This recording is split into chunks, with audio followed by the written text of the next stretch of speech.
All right, this is a question for all three candidates. The question from the audience reads, what will you do to clean up the drugs in this county? While working with Beaufort County is good, we need to do it more often for our county. How will you do it? How will you clean up drugs in the county? And we will go in the order of Mr. Mitchell, Mr. Woodward, and Sheriff Jenkins. 1 minute. First thing I want to do is I want to apply for the JAG grant. That will consist of applying for the JAG grant will allow us to create our own drug task force here in Jasper County, consisting of Jasper County Sheriff's Office, Hardeeville Police Department, and Ridgeland Police Department. Working together, we can accomplish our own interests, such as drugs, which is 85% of the crime, contributing crime factors here in Jasper County, which is related to the unsolved murders here in Jasper County. I had an opportunity to work on the drug task force. It was all right. It was fine. I gained tremendous experience working over there in Beaufort County. But when citizens in Jasper County called me with information regarding drugs in their neighborhoods, I had to wait and get the okay to come back to Jasper County from a Beaufort County lieutenant. I don't think that's fair for you as a citizen as well as myself. When some of the citizens have called me and say, hey, there's a car that just arrived in my neighborhood that I believe has a large quantity amount of drugs in it. Well, I'm in Beaufort. I can't come back to Jasper County at this point. And that's a problem. We can do better. That's why I'm running to be next sheriff of Jasper County.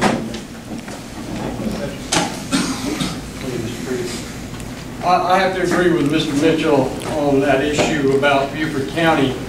You know, I worked with the task force for several years, and yes, we appreciate their help. But Jasper County needs their own squad here, working 24/7 on the streets of Jasper County, and not waiting for other individuals to come over and start working our problems. As long as I'm sheriff of Jasper County, I'll make sure that's going to happen. I'm going to put a drug team together that's going to correct this. And like I said in the beginning, they're going to have to do three things. They're going to have to change their ways, they're going to have to pack their bags and leave this county, or they're going to pack their bags and go to jail, because I'm going to place them there along with my team. Thank you. Vote for Sam Woodward, June the 12th, and I'll get it done. Ladies and gentlemen, let me tell you what we've been doing. We've been making arrests on drug arrests. And I'll say this, with the drug task force, I'm not going to back down off of what I said. When I started as sheriff, there were 2 narcotics officers. I added more officers. Well, things happen, officers leave for better salaries. That just happens. We're making drug arrests. There is a board that you hear about the drug task force, and I want to try to be as brief as possible to give you a clear picture. Our drug task force that we had, it was not strong enough. When you're talking about signing up with other agencies, not just Beaufort County, but you have SLED on board, you have the Naval Services on board, you have someone from the solicitors on board, an attorney. That's what we've been giving you. And I'm not going to stop making arrests. I'm not going to stop putting this together. When you talk about grants, you have to be approved first. You can apply for grants all day long, but if you're not approved for a grant, I said earlier, and I end on this note, you do not sit there as a leader and twiddle your fingers. You can't do that. I don't regret doing what I did on your behalf. God bless you.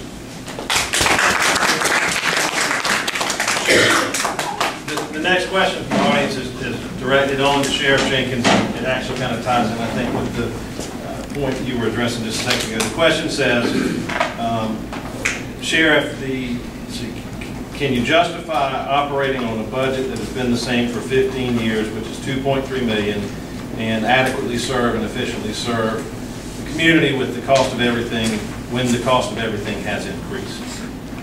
1 minute. It's difficult when you talk about a $2.3 million budget, but respectfully I say to our county chairman who's present, county council, our government who's present, they make a lot of decisions. It's not just the sheriff's office. We apply for funds, and certainly I respect the fact that they have to make decisions just like we do. But I'm not going to stand there and tell you it's not easy. Certainly it's not. But what we look at, we have to take that budget and we have to make it work. Leadership, you take hits. Leadership, you take the heat. And ladies and gentlemen, we've been doing that.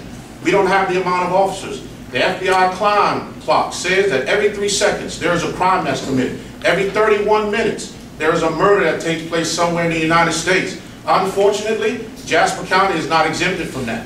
So when we're talking about putting plans in place, and we're talking about this budget, we have to make that budget work. And there are times when it's not going to necessarily work. When you're talking about reaching out to other resources, I thank God again for the resources that are available. we've been able to attach to over $600,000 in grants. And had it not been for those grants and being approved, which is a partnership, because again, it has to be approved by county council before that grant can step into the county and operate. So if it wasn't for those grants that we've been getting, it would be even more difficult than that. Thank you. The next question is directed to Mr. Mitchell and Mr. Woodward. Read it again. Basically what the questions ask of both of you is, it points out that you stress drugs being a problem in the community and something you're going to address. And it asks basically about the other effects. What other effects do drugs have in the community as far as other crimes, and what do y'all see that role as law enforcement dealing with? Mr. Mitchell, Mr. Woodward. Drugs have a huge part on our kids' education. A lot of kids go to school and they're high on drugs. They fail their tests, they don't come home, parents are looking for them. I found and located many kids that were in the drug hole and gang-influenced neighborhoods. And I asked these kids, why are you over here? You know what the answer is? I don't know, but they're high as a cat. Drugs are impacting our kids. They're impacting all of our families, no matter what your race are. We have to attack that. That's the #1 problem that we all facing, and it doesn't discriminate from nobody. And if we start with the drugs, we can start getting some of the answers and the keys to start solving some of these burglaries, to the businesses, homes, churches. We can start working on these gangs that's in Jasper County. We can start working on a lot of these unsolved murders in Jasper County. In 1999, there was a family that was killed in Levy.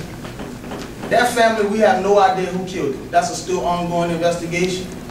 Was drug involved? Who knows?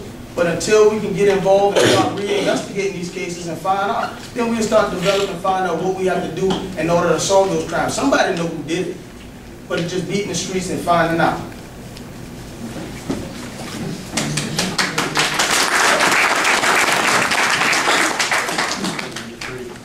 Yeah, as working as a narcotics officer in Jasper County for many, many years, that is the #1 problem that creates all the other problems that we have in Jasper County. It's time to get these people off the street. And the only way you can do that is have a team here every day, every hour, working to get these people off the street, keep them from breaking into your homes, serving your kids drugs every day. We need to run them out of Jasper County, and the only way to do that is put a team on the streets every day. And then he talks about he got $400,000, $600,000 in grants. Why didn't he do something with the drug team then? To put more agents back on the street here in Jasper County every day. There's something that needs to be done. You put a team out here, you will solve a lot of these crimes and keep them from happening over and over and over. Let me share. I'll do that for you. Thank you.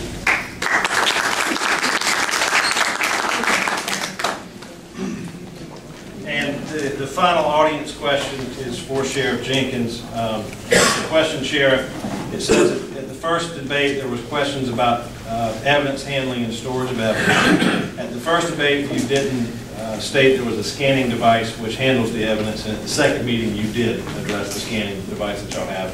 And the question is, why wasn't the scanner mentioned at the first meeting or debate which was held? Well, the first time, it's the bottom line of that is, it's not that the information was not there, ladies and gentlemen. You said it wasn't the time to bring it up. That wasn't the leading question. That was the other candidate speaking on that. When I came back to the second and then we addressed it, we gave you more information. So to sit here and say that why wasn't it not addressed, that's really not an issue, but I respect the fact that you want to know more about that. We have that scanning device. It's been in place for 3 months.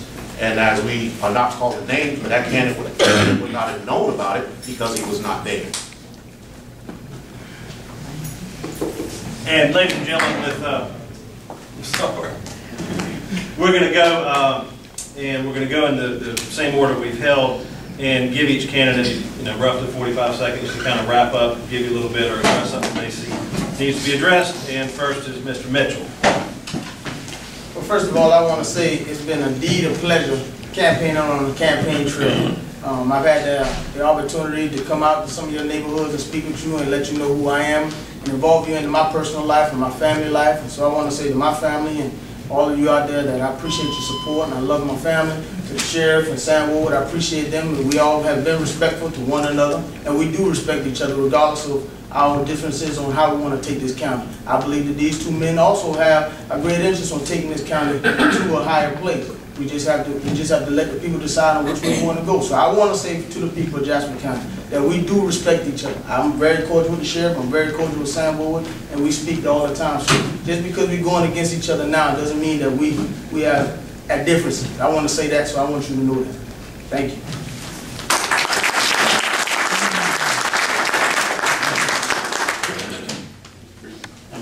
Ladies and gentlemen, again, I want to thank everybody for turning out. And listen, I've been doing this stuff for 28.5 years.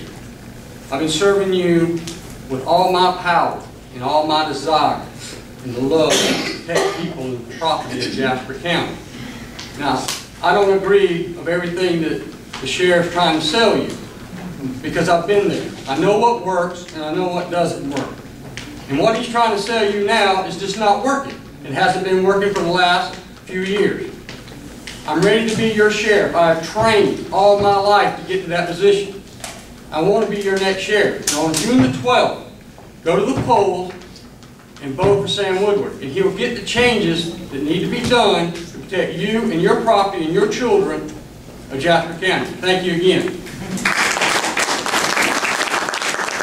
Ladies and gentlemen, I know we weren't going to refer to names, but if you look at it, I'm the incumbent, I'm the sheriff, you know who he's talking about. But let me say this. Let me say this to you. 1987, I started my career. I've been one place, Jasper County Sheriff's Office. It's been tough. It's been hard. When you take the law and you're making decisions over families, it's not easy. Friendships have been lost because legally decisions have to be made. This is not a friendship business. When you're talking about making the law stand in its place, there are people who are not going to be satisfied with that. But I've given you 26 hard years of my life, interruption of family time, but I've given you that. I want you to give me back this seat. June 12th, stick with me, and let's continue to move forward.